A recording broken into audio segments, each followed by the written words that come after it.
En nombre del Padre, del Hijo y del Espíritu Santo. Amén. De los 3 Reyes Magos que visitan al niño y a su madre, se dice que se postraron y adoraron.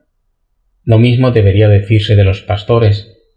Toda representación del pesebre nos muestra a los pastores en un gesto de veneración, pues por medio del ángel saben bien que ese niño es el Salvador, el Mesías, el Señor, es Dios.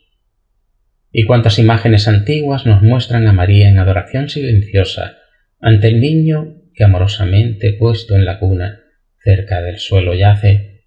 Los días de Navidad son un tiempo en el que la adoración de Dios, conocida ya por el Antiguo Testamento, por ejemplo en los Salmos, recibe motivos del todo nuevo para encenderse, y gracias a esto, también una forma del todo nueva. Nosotros podemos y debemos adorar a Dios en este pequeño niño que Él nos ha enviado. Esto es tan asombroso que nos fuerza a pensar también de modo nuevo este acto de adoración, que en nuestra época secularizada se nos ha vuelto una realidad extraña en gran medida. Si aún existe en nosotros una relación personal con Dios, la mayoría de las veces le presentamos nuestras súplicas, y esto es justo, pero raramente le agradecemos. De los 10 leprosos a los que Jesús cura, solamente uno retorna para agradecérselo.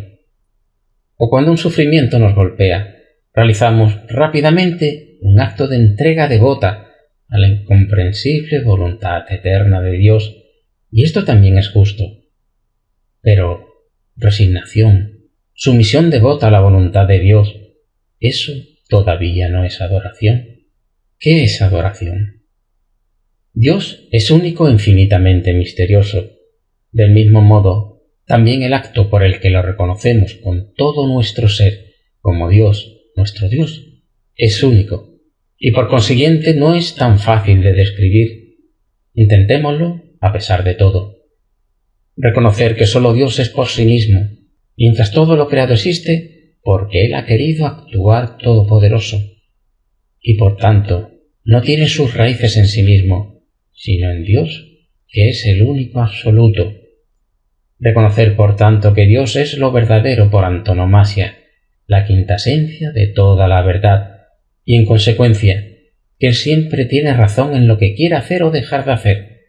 Es una locura disputar con Dios, como si fuera posible alegarle un error, o un mal, o establecer con Él una disputa vana. Termina destruyendo su propia esencia. El hombre acaba destruyéndose a sí mismo si no reconoce a Dios como toda bondad. Dios es el bien por antonomasia, la quintasencia de toda la verdad, y por tanto no solo siempre tiene razón, sino que por su ser y sus disposiciones es digno de ser amado también de modo incondicional, amado con la donación reverente de todo nuestro corazón. Donación, gratuidad reverente de todo nuestro corazón. Reconocer que Dios es absolutamente hermoso, bello, la quintasencia de toda la belleza, y por tanto debemos darle la razón con sumo entusiasmo y servirle con júbilo, como los salmos aclaman a Dios exultantes y San Pablo exige de los cristianos. Cantad himnos de alabanza a Dios, llenos de agradecimiento en vuestro corazón. Según la Escritura, Dios, como verdad absoluto, es nuestra roca, que no vacila, y como bondad es nuestro pastor, las alas bajo las cuales estamos protegidos. Como belleza es el Señor de la gloria, nuestra felicidad plena, nuestro encanto absoluto, nuestro arrobamiento consumado. Todo esto ya lo sabe el Antiguo Testamento, en el que el corazón del hombre, piadoso, se entrega a Dios en donación amorosa, en acción de gracias, en plena confianza, en reverencia abismal, libre felizmente de toda angustia. Ahora bien, ¿qué sucede si ahora Dios nos envía su palabra eterna al mundo en la forma de un niño? Entonces, en primer lugar, se tratará de comprender qué quiere decirnos con esta nueva forma de hablar. Seguramente, como siempre sucede por medio de su palabra, Él dice algo de sí mismo. En todo lo que este niño es y todo lo que llegará a ser como joven, como hombre, como maestro y hacedor de milagros, como el que calla ante el juez, como el que es flagelado, despreciado, rechazado, como el que grita en el abandono de Dios en la cruz, como el sepultado, como el que vive nueva y eternamente de entre los muertos. En todo esto está la palabra de Dios. Dice y dice en verdad sobre sí mismo.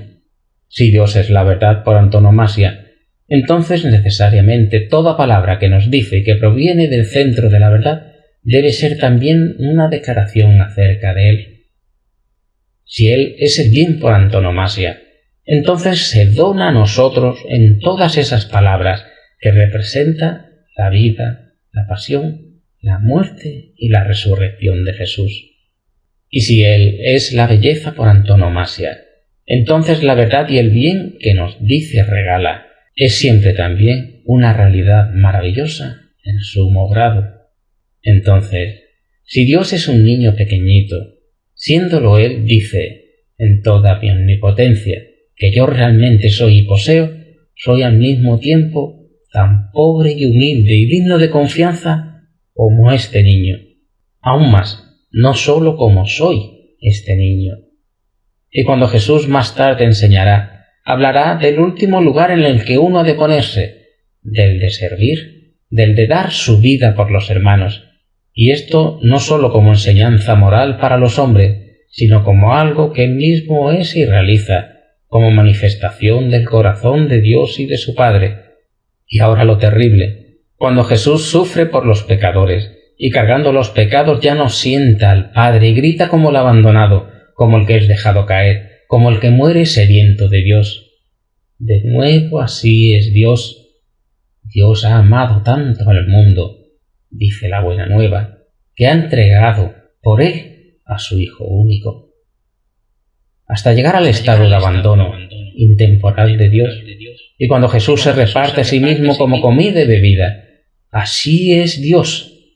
Si es el Padre quien nos ofrece esta palabra y esta carne de Dios, sangrienta, desgarrada, lacerada por los hombres, como participación de su vida eterna, como semilla de la eternidad. Y cuando el corazón de Jesús es traspasado y transformado en un hueco vaciado en el que se puede meter el dedo y con ello el hombre entero, en tus llagas escóndeme. Así es Dios, una herida que alcanza su corazón y en la que nos sanamos. Decir tales cosas no es ninguna exageración, sino un simple sentir meditativo cristiano con el misterio de la verdad, con el misterio de la Navidad que ha llegado. La palabra de Dios se hace carne, carne que toma del pecho de la madre, que más tarde lucha por la vida, que debe sufrir horrores y morir, pero que en todos sus estados, situaciones, es palabra de Dios, y en todos ellos nos dice algo de la esencia de Dios. En conclusión, ¿adoramos la carne? No, solo adoramos a Dios. Dios que es lo único que nosotros seguramente no somos. Dios, el que es totalmente otro, el que es ser por sí mismo, el Todopoderoso, pero al que le ha placido mostrarnos que es suficientemente todopoderoso para poder ser también impotente como un niño, que es suficientemente santo para poder sufrir, suficientemente glorioso para poder ponerse en el lugar más bajo de su creación. Y Dios no obra como si fuera humilde, como si fuera pobre, como si fuera niño, sino que este es su misterio. Su riqueza consiste en un amor eterno que se regala sin reservarse nada, y su poder en la posibilidad de regalar igualmente poder y libertad a otros seres sobre los que no quiere predominar, a no ser por la impotencia de su cruz. ¿Cómo puede Dios no saber en su corazón, Él que ha creado a los niños, cómo siente el corazón de un niño? Y ahora podemos preguntarnos, ¿existe un Dios que sea más misterioso e incomprensible que el Dios de los cristianos? Precisamente por ser no solo un Dios lejano, sino un cercano, un Dios al que no se le debe buscar sobre las nubes y adorar a una distancia irrevocable, sino que es el Dios el que viene a nosotros como hombre a buscarnos, Aún más, siendo un hombre, se relaciona con nosotros y haciéndolo no deja de ser Dios verdadera, el totalmente otro, el eterno, el inmortal, el todopoderoso. Por el misterio de la Navidad, este Dios no ha perdido nada de su incomprensibilidad, sino que por el contrario, se ha hecho más incomprensible. Ahora sí que no lo entendemos. Solo ahora podemos vislumbrar cuánto de lejos llega en realidad la omnipotencia divina. Llega hasta ser la potencia de poder ser un niño impotente. Y nosotros no podemos apartarnos de este Dios bajo el pretexto de que nadie entiende ya. Al fin y al cabo, es Dios verdaderamente Dios y también es un hombre. Nosotros somos remitidos siempre de nuevo a su presencia entre nosotros, que desde el nacimiento de Jesús ya nadie puede pasar por alto. Nosotros giramos para apartarnos de él, pero la figura de Jesús ya nos vuelve a encontrar desde el otro lado. No importa si nos hacemos marxistas o budistas, nunca podremos escapar de Dios, nunca podremos escapar de Él, nunca podremos escapar de Jesús. La historia del mundo ha cambiado a partir de esa Navidad, desde hace 2000 años. Desde ahora solo existe un sí o un no a este Dios que se ha hecho concreto en la persona de ese niño que es Cristo.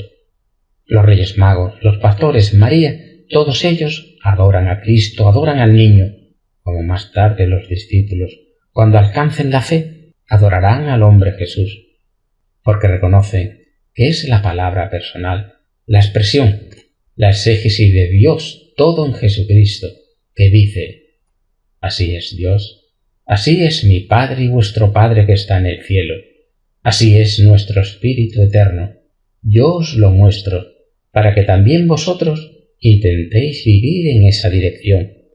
Sed perfecto, como vuestro Padre Celeste es perfecto, que hace salir el sol sobre buenos y malos. En la palabra encarnada, entonces nosotros podemos adorar a Dios de un modo nuevo, cristiano, porque no solo muestra a Dios desde lejos, sino que ella misma es palabra divina desde el corazón y la boca de Dios. Nos dice el Evangelio de Juan: la palabra era junto a Dios, y la palabra era Dios, y esa palabra se hizo carne, y nos ha explicado a Dios, a ese Dios que nadie ha visto. En la palabra encarnada, entonces, nosotros podemos adorar a un Dios de un modo nuevo, el modo nuevo cristiano, porque no solo muestra a Dios desde lejos, sino que ha venido, que es él mismo la palabra, como nos dice el Evangelio de Juan. La palabra era junto a Dios, y la palabra era Dios. La palabra se hizo carne y nos ha explicado al Dios que nadie ha visto. Como cristianos, todos reconocemos que todo hombre tiene en sí algo divino, pero no por naturaleza en cuanto es creado, sino por la gracia de Dios en cuanto todos los hombres están destinados, elegidos y llamados a ser hijos del Padre y hermanos de Jesús, y por tanto, portadores del Espíritu Santo. Muchos, tal vez la mayoría, no saben nada o muy poco de esta vocación y viven en lo pasajero, como si aquí ya no existiera nada eterno. De tal manera, tampoco ven en el prójimo que encuadra nada que supere a lo mundano. Ven su rostro, sus maneras, sus cualidades favorables o desfavorables. Se alegran de las primeras, favorables, y se molestan por las segundas, las que consideramos desfavorables. No ven que el otro es Cristo también. Es un hijo niño del Padre, amado por el Padre, porque Cristo ha puesto en él todo su ser y lo ha hecho su hermano con él. También puede decirse un hijo al que el Padre ama libre y voluntariamente. Ese es nuestro prójimo, que ama tanto que ha entregado a su Hijo único por él, pagando, como dice San Pablo, un precio tan caro por ese amor suyo. Los hombres habitualmente ven su semejante solo a alguien igual a ellos, un ejemplar fortuito entre millones, del mismo tronco del que son formados ellos mismos. Al fin y al cabo, eso serían monedas de poco valor. Algunas han salido mejor que las demás, tienen mayor valor de compra, mayor valor de colección que las demás.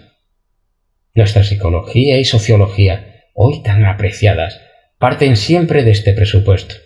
El hombre es el hombre. En principio, cada uno es sustituible por otro, porque al final todos son hechos según el mismo modelo, ordenados en el mismo molde, modelados en el mismo torno. Solamente el cristiano tiene la posibilidad de percibir algo único en cada una de las personas que encuentra en su vida, un ser que no es conocido por Dios como un ejemplar meramente fortuito, sino al que Dios ama en su unidad integral como algo irrepetible y por el que entregó a su Hijo. Todo esto se da solo a partir de Jesucristo. La voz del cielo resuena sobre él. Tú eres mi Hijo, mi amado, en quien he puesto mi beneplácito. Tú y nadie más que tú, que no puede ser equiparado ni sustituido por ningún otro. Pero en ti me he encariñado de todos estos hombres. En ti cada uno de ellos ha ganado algo de tu unicidad primigenia. Es lo que en verdad resuena en el corazón de Cristo cuando es bautizado. Todos nosotros somos, como dice el apóstol, configurados a imagen de su Hijo, el cual se ha transformado en el primogénito entre muchos hermanos. Y en el pensamiento eterno de Dios nunca fuimos otra cosa que tales hijos e hijas amados, elegidos desde la fundación del mundo en Jesucristo, para ser santos en su presencia. Si esto es realmente verdad, ¿qué ve el cristiano en su semejante? ¿No ve un ejemplar de ser humano cuestionable, barato, sumamente imperfecto, sino a través de todos sus defectos, a un ser único que Dios ama con amor inconfundible, por sucia e enterrada que sea y se encuentre en él la imagen de Dios? Por muy pecadores que seamos, somos amados por Dios. Y el amor que ama a ese hombre es digno de esa adoración. El amor que ama a ese hombre es digno de adoración. Cristo es digno de adoración. Dios es digno de adoración. Verdaderamente, Él es el único digno de adoración. No estamos diciendo algo ridículo, que los hombres han de adorarse unos a otros. Solo queremos afirmar una cosa seria y grávida, en consecuencia de que cada uno puede y debe llegar a ser para el otro un motivo para adorar el amor de Dios por nosotros, por cada uno de nosotros, así como somos visto por Él. Adorar a Dios es también amar al prójimo, como ser amado de Dios. Por tanto, no necesitamos elegir un mundo divisorio entre los momentos que reservamos para la oración y los momentos que reservamos para amar al prójimo. Naturalmente, si en nuestra jornada no nos liberamos de algún momento para recordar inmediatamente a Dios en el que sentimos y meditamos su amor eterno por cada uno de nosotros, entonces nunca se nos ocurrirán tales cosas cuando nos encontremos con el prójimo entre nosotros en medio del trajín de la vida diaria.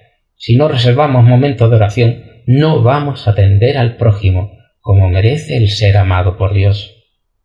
En la vida, sobre todo en el misterio de la Navidad, nos abrimos paso hasta el amor adorable de Dios.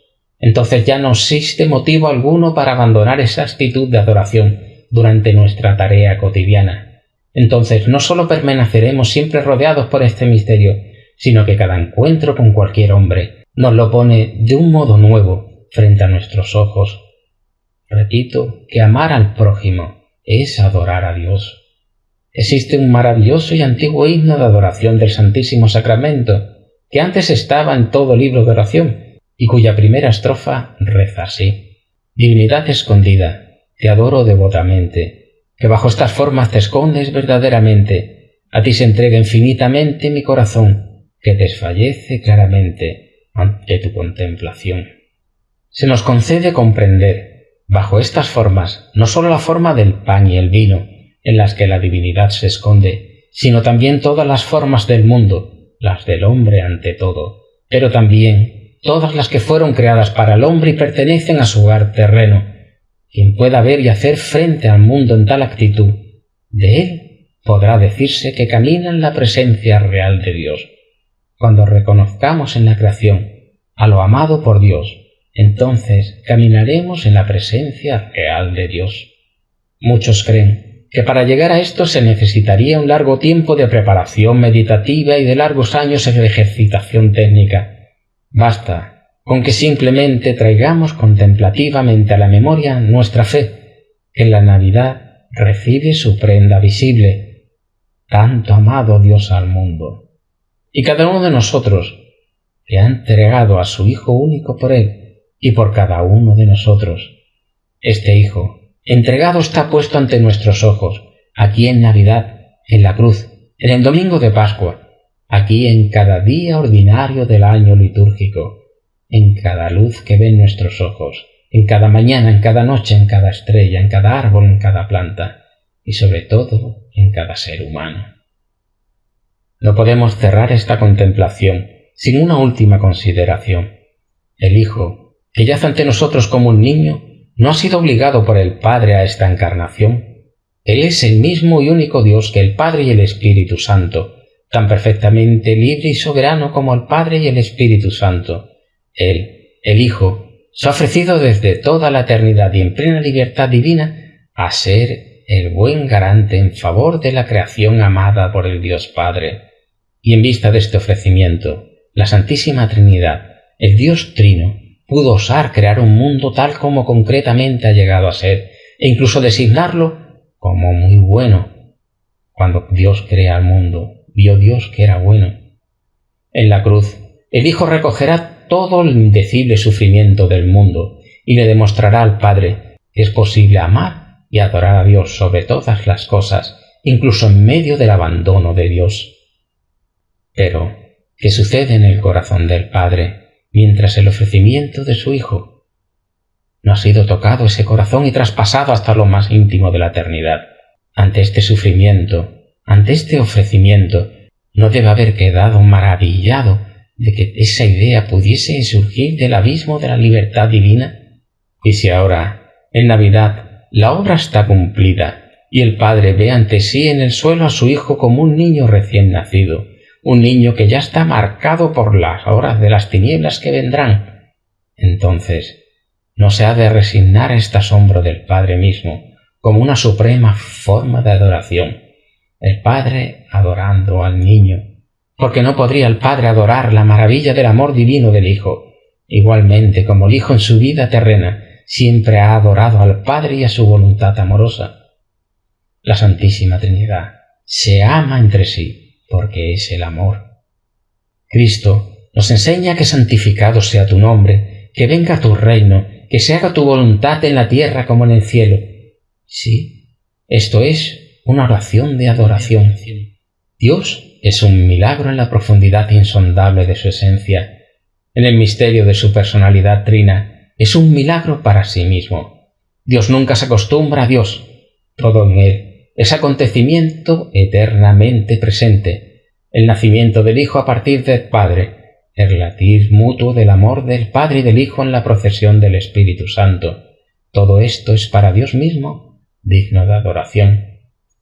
No podemos, pues, imaginarnos que adorando a Dios cumplimos y nos libramos de una penosa obligación. Adorando entramos simplemente en la verdad, la bondad y la belleza de Dios mismo, y realizamos también simplemente la ley de la verdad y del bien, de la belleza de nuestra propia existencia, pues Dios no está lejos de cada uno de nosotros. En Él vivimos, nos movemos y existimos, pues somos de su misma estirpe desde que el niño Dios vino en Navidad.